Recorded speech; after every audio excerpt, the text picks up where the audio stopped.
The organizers of the UN climate talks here in Warsaw are facing criticism for accepting corporate sponsorships from major car manufacturers, oil companies, steel manufacturers, and car firms, coal firms.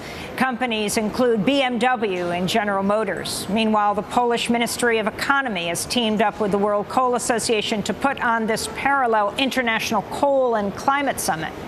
We're joined right now by Pasko Sabito. Pasko Sabito is from the Corporate Europe Observatory. He helped write a new booklet called The COP19 Guide to Corporate Lobbying, Climate Crooks and the Polish Government's Partners in Crime. Welcome, Pasko. Talk about who is here. What is unprecedented about this COP19, the Conference of Parties, the UN Climate Change Summit?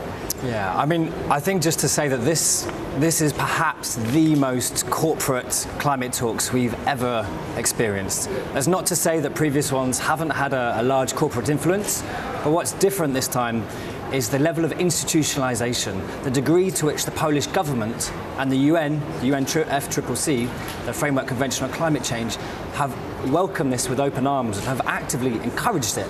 So, I mean, the three key ways they've done this is there was the pre-negotiations that happened in October here in Warsaw, and the Polish presidency, so the presidents of the climate talks, invited only business, civil society, so NGOs, journalists, academics were not allowed to attend. So you had exclusive access to negotiators by business. So a real chance to set the agenda. And then here at the talks, I mean, there's 13 corporate sponsors, the first time we've seen this degree. But to shed a bit of light, the Polish presidency asked 150 different corporations to sponsor this event, and these were the best of the bunch.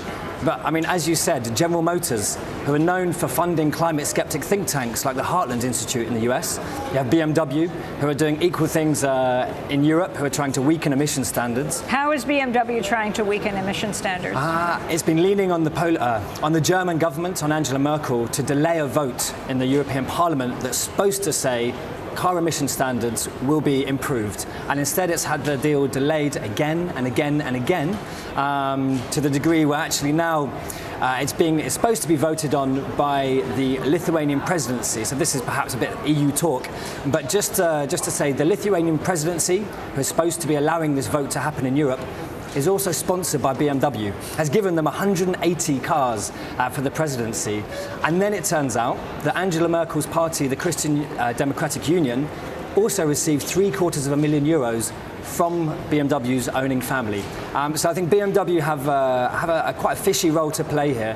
But not only car companies, there's airlines like Emirates. I mean, what's incredible is some of the biggest fossil fuel companies. So we have Poland's own state fossil fuel companies, PGE, the Polish energy group, who are really big in lignite mining, coal mines, are planning to build yet more coal plants. I think there's 40 that are already in existence, and they have plans to build more, as well as the Lotos Group, another Polish fossil fuel company dealing with oil, who claim that their practices, so they drill in the Baltic for oil, the only Polish company to do so, they claim their practices are probably the least nuisance to the environment possible.